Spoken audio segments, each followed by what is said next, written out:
Operation ಸಿಂಧೂರ ಪಾಕಿಸ್ತಾನದಲ್ಲಿ ಆಂತರಿಕ ಸಂಘರ್ಷ. ಪಾಕಿಸ್ತಾನದಾದ್ಯಂತ ಪಿಟಿಐ ಕಾರ್ಯಕರ್ತರ ಪ್ರತಿಭಟನೆ. ಪ್ರಧಾನಿ ಶಹಬಾಜ್ ಶರೀಫ್ ಅಸಮರ್ಥ ಎಂಬ ನಿನಾದ. ಇದು ಈಗ ಗೊತ್ತಾಗಿದೆ ಇವರುಗಳಿಗೆ. ಪ್ರಾಣ ಭೀತಿಯಲ್ಲಿ ತಲೆಮರೆಸಿಕೊಂಡಿರುವ ಪಾಕ್ ಪ್ರಧಾನಿ. ಈಗಾಗಲೇ ಸುರಕ್ಷಿತ ತಾಣದಲ್ಲಿ ತಲೆಮರೆಸಿಕೊಂಡ ಪಾಕ್ ಪ್ರಧಾನಿ ಪಾಕಿಸ್ತಾನದ ಪ್ರಜೆಗಳು ಮಾತ್ರ ಪ್ರಾಣ ಭೀತಿಯಲ್ಲಿ ತಮ್ಮ ತಮ್ಮ ಗುಡಿಸಲಲ್ಲಿ ಮಲಗ್ತಿರಬೇಕಾದ್ರೆ ಇವನು ಯಾವ ಸೀಮೆಯ ಪ್ರಧಾನಿ? ಯಾವ ಸೀಮೆಯ ಪ್ರಧಾನಿ? ಬಾಯಿಗೆ ಬಂದ ಹಾಗೆ ಅದೇನೋ ಬಾಯಿಗೆ ಬರುತ್ತೆ ಅಂತಾರಲ್ಲ, ಹಂಗೆ ಈತ ಪ್ರಾಣ ಭೀತಿಯಲ್ಲಿ ಈಗ ತಲೆಮರೆಸಿಕೊಂಡಿದ್ದಾನಂತೆ.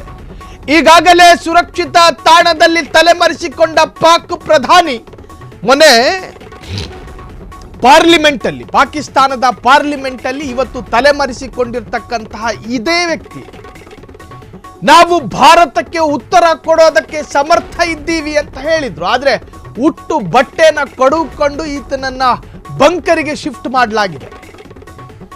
ಪ್ರಾಣಭೀತಿ ಇಲ್ಲದೆ ಇದ್ದರೆ ಭಾರತದ ಗಡಿ ಭಾಗದಲ್ಲಿ ನಿಂತ್ಕೊಂಡು ಯೋಧರ ಬೆನ್ನಿನ ಹಿಂದೆ ನಿಂತ್ಕೊಂಡು ಮಿಸೈಲ್ ಬಿಡಬೇಕಾಗಿತ್ತು. ಆದರೆ ಈ ಮನುಷ್ಯ ಈಗ ಸೇಫ್ ಆಗಿ ಮನೆಯಲ್ಲಿ ಕೂತ್ಕೊಂಡವನಂತೆ.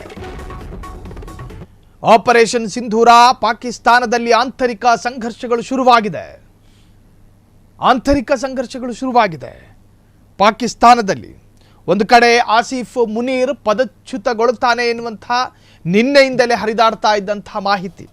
ಇಲ್ಲಿ ಪದಚ್ಯುತ ಆಯಿತೋ ಇಲ್ವೋ ಅದು ಪ್ರಶ್ನೆಯಲ್ಲ. ಆದರೆ ಕೋರ್ ಕಮಾಂಡರ್ಗಳೇ ಅಲ್ಲೇ ಈ ಪಾಕಿಸ್ತಾನದ ಸೈನ್ಯದ ಒಳಗೆ ಸಾಕಷ್ಟು ಭಿನ್ನಾಭಿಪ್ರಾಯಗಳಿದ್ದಾವೆ. ಪಾಕಿಸ್ತಾನದ ಸೈನ್ಯದ ಒಳಗಿದೆಯಲ್ಲ ಸಾಕಷ್ಟು ಭಿನ್ನಾಭಿಪ್ರಾಯಗಳಿದ್ದಾವೆ.